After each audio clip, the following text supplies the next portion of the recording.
Salut les phénomènes, j'espère que vous allez bien. Nouvelle vidéo actualité FC Barcelone. Et oui, elle est bien là. Malgré que vous avez tous voté pour un live à 22h, histoire de suivre ensemble Christensen et Busquets en conférence de presse et d'interagir en direct live sur leurs déclarations. Il y en a très peu qui ont voté pour la vidéo actualité car il n'y avait pas énormément d'informations aujourd'hui. J'ai quand même fait de mon mieux pour essayer de satisfaire tout le monde. Donc la vidéo est bel et bien là. Et ce soir, il y aura bel et bien le live. N'hésitez pas à nous rejoindre pour ceux qui ne savent pas. Je fais des lives sur l'actualité du Barça, mais aussi on se fait des petits sondages pour savoir qui est meilleur que qui. Et ce soir, je vais me motiver. On va faire une composition à l'aide du chat. Donc dans le chat, vous allez me dire qui on met. On va essayer de composer le 11 idéal du FC Barcelone pour la nouvelle saison.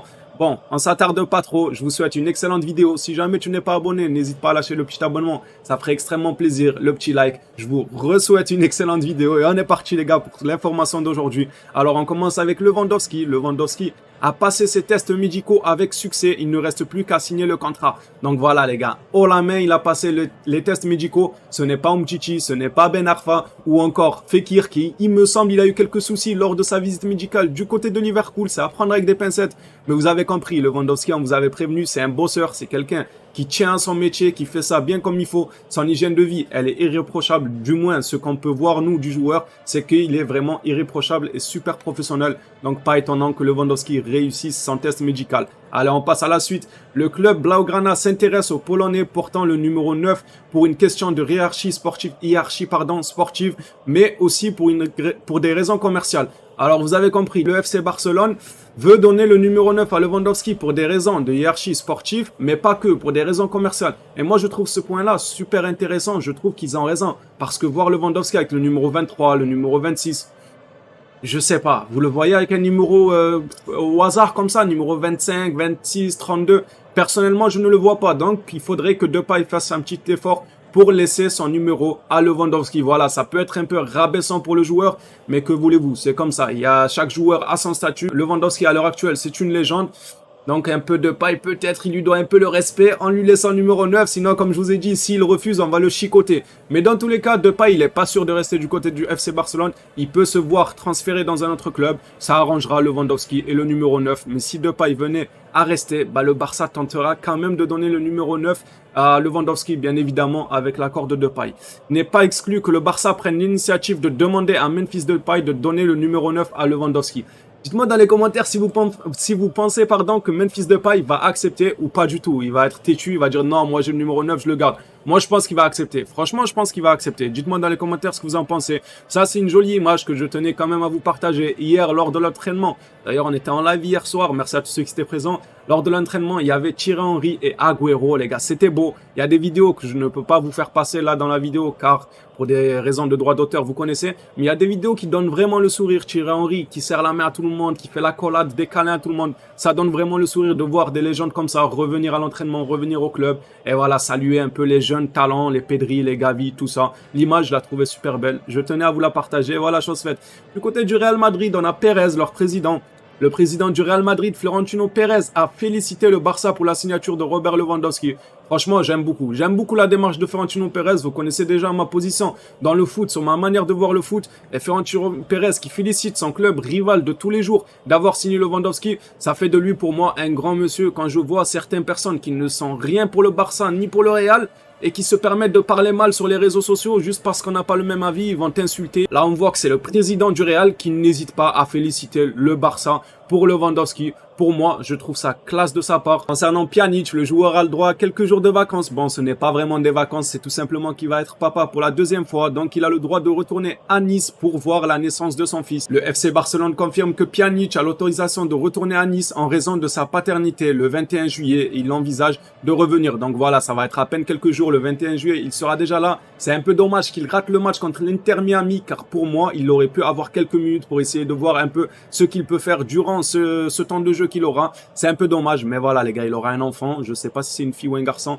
mais c'est important quand même, il faut assister à ça. Et c'est bien que le club l'ait autorisé à aller à Nice pour assister à ça. Du côté de Xavi et ses problèmes de passeport, vous savez qu'il a un petit problème de passeport, qu'il ne peut pas se rendre à Miami pour le moment. Ce communiqué nous apprend que Xavi n'a toujours pas l'ESTA, visa touristique, approuvé. Il est attendu dans l'après-midi. Il se rendra tôt le matin à Miami et arrivera à l'heure pour le match contre l'Inter. Donc voilà, normalement, ça devrait être réglé dans les heures à venir et il serait là pour le match contre l'Inter Miami. Donc ça va, ça se finit plutôt bien. Xavi pourra normalement, d'après ce communiqué, bel et bien assister au match contre l'Inter Miami. Un petit communiqué assez sympa. On apprend juste que pour le transfert de Rafinha, Ronaldinho n'a pas hésité à conseiller Rafinha. Ronaldinho a conseillé à son compatriote Rafinha de tout mettre en œuvre pour ne pas laisser échapper le train du Barça. Quel homme, franchement, entre Deco, entre Ronaldinho, entre Lewandowski qui veut que le Barça, entre Rafinha, on est quand même gâté. On a beaucoup de personnes qui préfèrent le club, qui n'hésitent pas à conseiller aux joueurs d'aller au club. Et Deco, lui, c'est son travail, c'était son agent. Il n'a pas hésité à faire le forcing aussi pour l'amener du côté du FC Barcelone. Ça fait extrêmement plaisir. Et pour les leviers économiques, on apprend que le Barça va activer le second levier dans les prochains jours, donc probablement au cours de cette semaine, et n'hésitera pas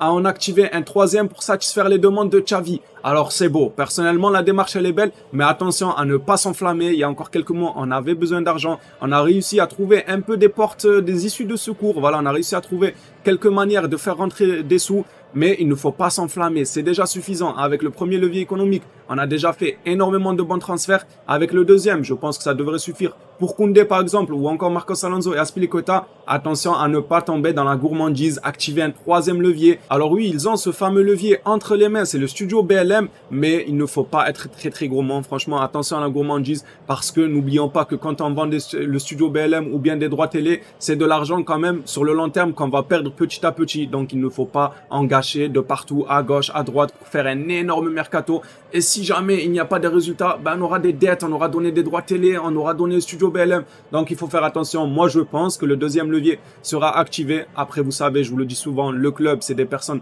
compétentes normalement qui sont à la tête du club et eux ils savent ce qu'ils font. Si jamais ils en viennent à activer le troisième levier, c'est que probablement ils ont tout planifié. On arrive au cas Koundé. L'offre de Chelsea pour Koundé est arrivée, 55 millions de bonus inclus. Séville attend l'offre du Barça. Alors on sait que Chelsea a fait une première offre à hauteur de 55 millions, mais Chelsea attend l'offre du FC Barcelone. Je sais pas si le Barça va donner plus que 55 millions. On sait qu'apparemment, il devrait donner entre 50 et 60 millions. Mais si jamais il venait à donner 55 millions, je pense que Séville privilégiera le Barça. Car tout simplement, Koundé, lui, privilégie le Barça. Je vous ai déjà expliqué que ça va faire un peu comme Rafinha. Rafinha était d'accord avec le Barça, mais Leeds, eux, étaient d'accord avec Chelsea. Là, c'est un peu pareil. Koundé est d'accord avec le Barça, mais Chelsea et Séville sont proches d'un accord. Mais tant que nous, de notre côté, dans notre jeu, on a la carte de Koundé qui veut jouer pour nous, ça va peser énormément. Encore avec Koundé, le Barça pousse beaucoup du côté de Koundé. Ils ont une bonne relation, mais il n'y a toujours pas d'accord avec Séville. Donc il y a une bonne relation entre le Barça et Koundé, mais toujours pas avec Séville. Chelsea a repris les pourparlers cette semaine avec l'entourage de Koundé. Il entretient également de bonnes relations. Je ne sais pas si là, les bonnes relations sont avec Koundé ou bien avec Séville. J'espère que Koundé, il privilégie vraiment le FC Barcelone comme l'a fait Rafinha ou encore Lewandowski, ce qui a aidé énormément ces transferts-là. Là, c'est pour le live de ce soir. Busquets et Christensen assisteront aux médias lors d'une conférence de presse à partir de 18h15, minuit 15 en Espagne, donc vers minuit 15 en France, mais je lancerai mon live vraiment vers les 22h, 22h30, car on fera plein de mini-jeux, des sondages, on discutera un peu de l'actualité, on ira faire des tours sur les réseaux sociaux, on passera 1h à 1h30 ensemble, et ensuite, on regardera un peu Busquets et Christensen, quelles seront leurs déclarations. On finit ce tour de presse avec Azpilicueta. On apprend que le Barça espère annoncer Azpilicueta cette semaine-là, donc voilà, on espère que ça va s'accélérer du côté de la défense. Merci à tous ceux qui auront suivi la vidéo jusque-là, elle est finie, merci à tous pour le soutien, je vous prenez soin de vous, on se revoit d'ici 1h30, 2h, maximum je pense 2h30 pour le live. On va passer un bon moment, n'hésitez pas à nous rejoindre. Merci à tous ceux qui nous rejoindront. Ciao tout le monde.